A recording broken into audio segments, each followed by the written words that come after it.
There's a certain kind of silence that hangs in high-rise boardrooms. The expensive kind. Air that tastes like glass. Lights dim just enough to make the suits feel comfortable, even when their nerves are fraying. And on the 57th floor of the Westwood Grand, that silence was about to break. The deal was falling apart. Everyone knew it, even if no one dared say it aloud. 3 days of negotiation, 15 drafts, 2 translators, 1 cultural attaché flown in last minute, and still nothing. $5 billion. That was the weight in the room. The number no one could touch, because the meaning kept slipping between words. Thalia Marsh refilled the coffee quietly near the window, steam rising into sunlight. Same black uniform, same polite smile. She knew not to linger too long in one spot. The men didn't like that. Even the women didn't really see her. She'd learned to become part of the furniture. And in a place like this, invisibility was a kind of power, if you knew how to use it. The sheik sat at the far end of the long glass table, arms folded, jaw set. His advisors whispered between themselves in a Gulf dialect most Americans could barely recognize, let alone interpret. Across from him, Douglas Reeve, CEO of Stratus Group, was trying to keep his voice level, hands folded like a pastor explaining baptism to a fire. It's a performance clause, not a control grab. He said again, you'd retain shared governance. But the sheik cut him off, switching suddenly from flawless English to rapid Arabic. His voice, once smooth, was now clipped, angry, tired. The 2 translators flinched. One tried to speak, then stopped. The other stared hard at his notes, unsure whether to guess or stay silent. Reeve glanced at his COO, Brent, who was already massaging his temples. 3 months of prep. Legal teams flown across oceans. Media embargoes prepared in advance. And now this, and then it happened. A voice, not loud, not hesitant, spoke from the back corner of the room. If I may, not one of the suits, not the sheik's man, not a translator. It was the maid. Thalia didn't move closer. She didn't need to. Her voice was clear and fluent. Arabic, perfectly spoken, the kind of native fluency that doesn't come from books, but from bedtime stories and overheard arguments between aunties. The sheik stopped mid-sentence. His advisors froze. Even the coffee stopped steaming. I believe there's been a miscommunication regarding the benchmark triggers in Section 4.3, she said calmly. Your concern, if I understood correctly, is that the phrasing allows unilateral dilution of voting rights in a downside scenario. The sheik stared at her, expression unreadable. You speak Northern Gulf dialect? He asked in Arabic. Yes, Your Excellency, Thalia replied, still poised. And I understand the structure. The clause as written is vague, but not hostile. It assumes mutual approval of targets. The translation misrepresented the implication. The sheik leaned back. One of his advisors whispered something in his ear. His eyes never left Thalia. You've read the contract? He asked. I've heard it, she said. 3 days of service in this room. Every word sticks when you're trained to listen. Reeve was standing now. Wait. I'm sorry, do you work for the hotel? Thalia finally turned, switching to English. Yes, Mr. Reeve. I work housekeeping. I also attend night classes at Hanover University. I'm completing my doctorate in financial systems and Gulf investment behavior. Brent's voice broke through. You've been eavesdropping? I've been cleaning, she said, evenly. Listening is just a byproduct. The sheik's voice came low. Your name? Thalia Marsh. He folded his hands. Your father, was he an engineer with ADNOC? Worked in Shara? Yes. And you, did you contribute to the ESG layering model on Al Hayat Bay? That was my thesis. Reeve looked like he'd swallowed a brick. The sheik turned to him and said flatly, This woman understands both the language and the logic. I trust her interpretation. Silence dropped again. But this time, it was a different kind of silence. The kind that says, things just changed. Thalia didn't wait for permission to step forward. She simply walked to the table, set the coffee carafe down with careful precision, and took the open chair between the 2 sides, not at the head, not at the foot, but right in the middle, the center of gravity. She didn't ask who wanted her there. She was there, And strangely, no one stopped her. Her first move was quiet. She turned to one of the sheik's senior advisors and asked a question in Arabic, not about the contract, but about intention, about meaning, the kind of question that made a man feel seen. Then she turned to Reeve and rephrased it in English, reshaping technical language into something human. She explained how performance clauses in American contracts serve fiduciary duty, not mistrust.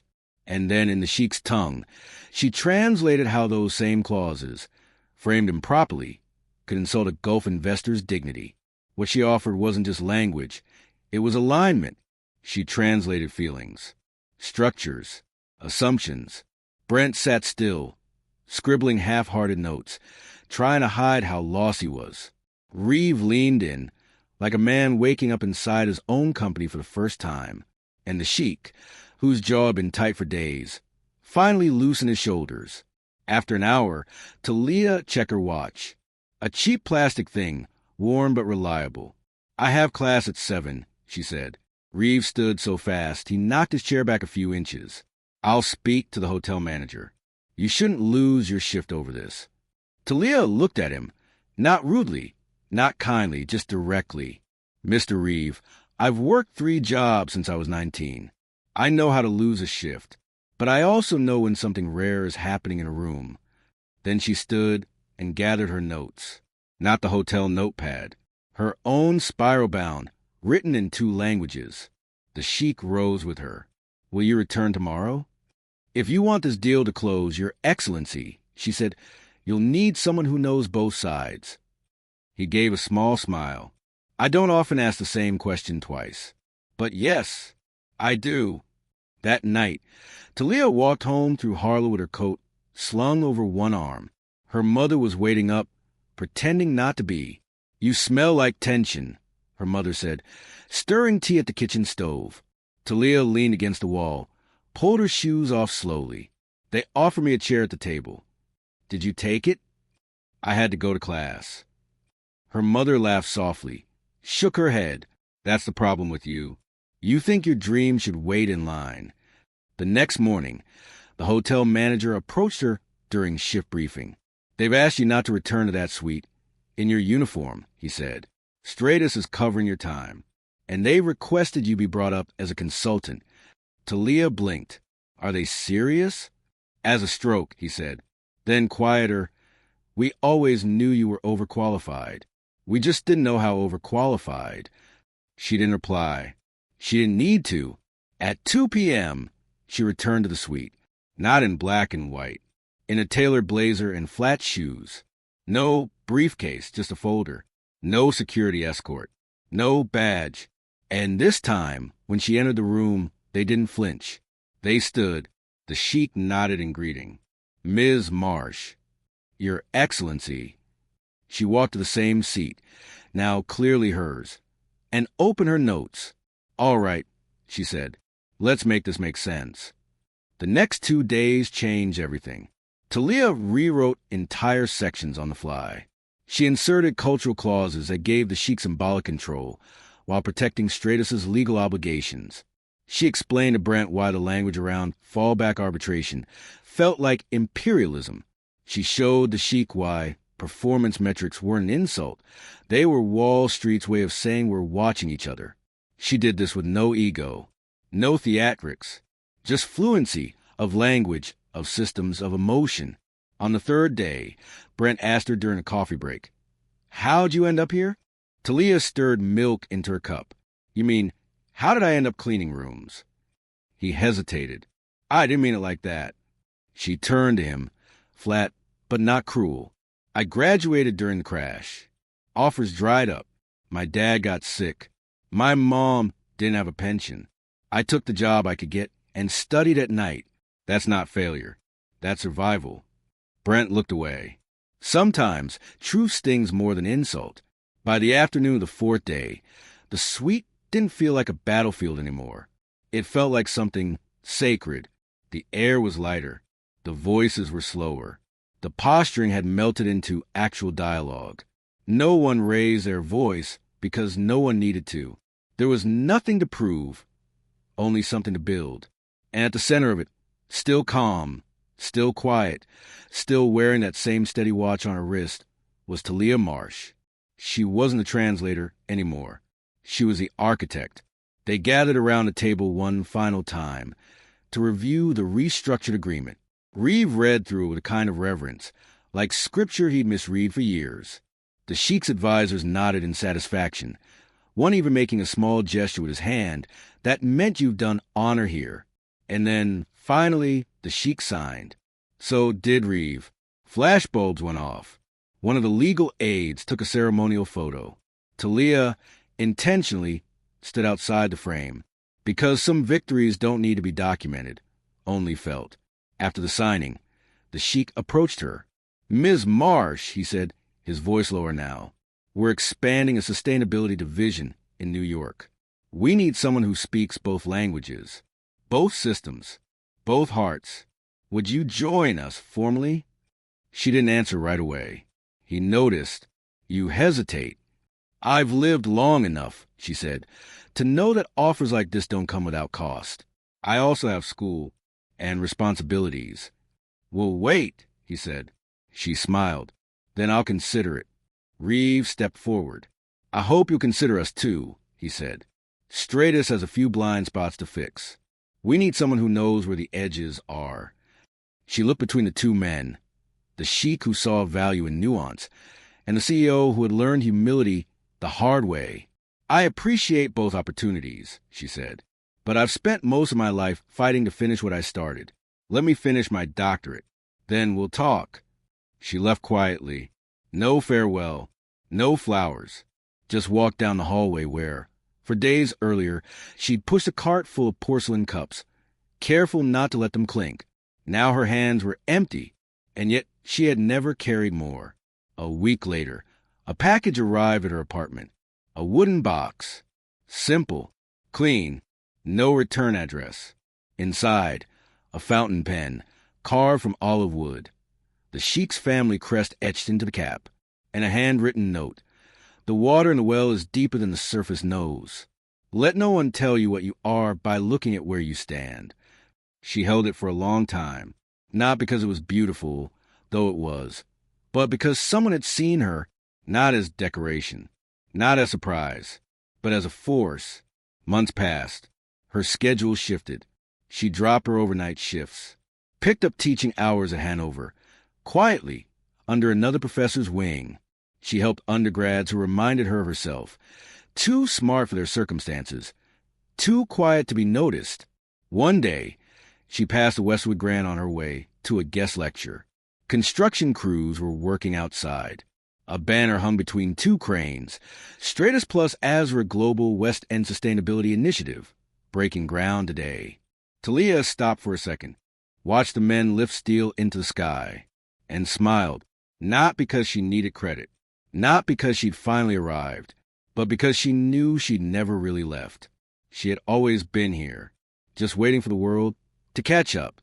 She didn't take the corner office right away. She turned it down 3 times. When she finally did accept, she brought nothing with her. No plaques, no certificates, no branded mugs or motivational slogans. Just a pen. It sat on her desk, centered, uncapped. A reminder of the moment she refused invisibility. Sometimes, interns asked her how she got here. She'd shrug. Wrong time, wrong job, wrong place, right ears. They'd laugh, but she never smiled when she said it, because it wasn't a punchline. It was a fact. In her first board meeting, an executive glanced at her resume, confused. "Housekeeping," he whispered. Thalia looked up. "No," she said, listening. 6 months later, on a cold morning that wrapped the city in pale gray mist, Thalia arrived before sunrise to the West End site. No cameras, no ribbon cutting, just the sound of wind moving between steel beams and the rhythmic clang of crews beginning their shift. The skyline was still waking up, silver against the slow-blooming sky. She stood at the edge of it all, coat buttoned high, gloved hands cradling a coffee that had long gone lukewarm, and stared up at the structure they had fought so hard to begin. Not the building. The change. Columns rising from the ground like promises. Scaffolding tracing outlines of what would become affordable housing. solar corridors, green space folded into glass and steel. Not just architecture, intention. None of the workers recognized her. And for the first time in her life, she didn't mind being unseen, because this was a kind of silence she had earned. She walked slowly around the perimeter, stopping near the loading entrance where, months ago, she had entered through a side door 5 days in a row, pushing a cart loaded with sugar packets and ceramic cups. That door was still there, faded, warped, forgotten, paint chipped in the corners, the lock rusted.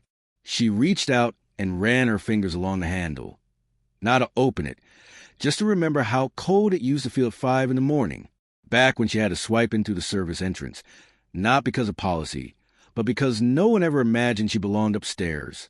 She didn't resent it. She just remembered. And memory, when held right, doesn't poison. It sharpens.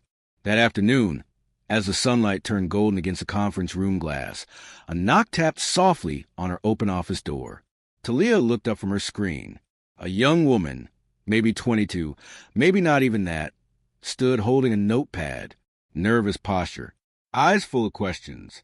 "I just joined the equity analyst apprenticeship," she said quickly. "They told me you're the reason the program exists, that it used to be all referral-based." Thalia leaned back in her chair. "And now, they said you insisted talent should be measured in effort, not connections." Thalia gave a small nod. "Sounds like something I'd say." The girl hesitated. "Is it okay if I ask how you got here?" Thalia gestured to the chair across from her. "Sit," she said, "and tell me where you're from. Not the zip code, the real place. The one nobody lists on resumes." The girl blinked. Saturday. For the next 20 minutes, she talked about juggling 2 jobs, about her uncle who told her finance was a man's field, about never feeling like she was allowed to ask questions, just memorize answers. Thalia listened, didn't interrupt, didn't correct. She waited until the girl finally stopped and looked down at her notebook like maybe this had been a mistake. Then Thalia said, "You're not alone. You're just early." Later that night, when the office had emptied and the city outside was humming with brake lights and the low howl of cold wind, Thalia sat quietly at her desk. She opened a drawer and pulled out her old notebook, the one she used to carry under the cleaning cart, wedged between hand towels and soap bottles. Its edges were bent, its margins crowded with words in English and Arabic. Some of the notes were technical, ratios, market volatility, clause frameworks. Others were more personal. "You are more than what they see. Translate the silence. Stay sharp even when no one's watching." She turned the pages slowly. There was one, halfway through, that had a coffee stain across the corner, written in her handwriting, but shakier than usual. "They don't see you yet, but they will." She closed the notebook and sat with that sentence for a long time. See, the world doesn't always reward brilliance. It rewards visibility. And sometimes those 2 things live on opposite sides of the same door. Thalia Marsh learned to stop knocking. She built her own entrance. And when people now ask her, wide-eyed interns, skeptical investors, confused colleagues, "How did you go from hotel maid to boardroom negotiator?" she doesn't tell them about the deal. She doesn't list the metrics. She says, "I didn't go from anything. I was always both." Because you don't become visible the moment the world sees you. You become visible the moment you decide to stop shrinking for it. And sometimes the most powerful voice in a room is the one that was always there, waiting for the world to finally listen.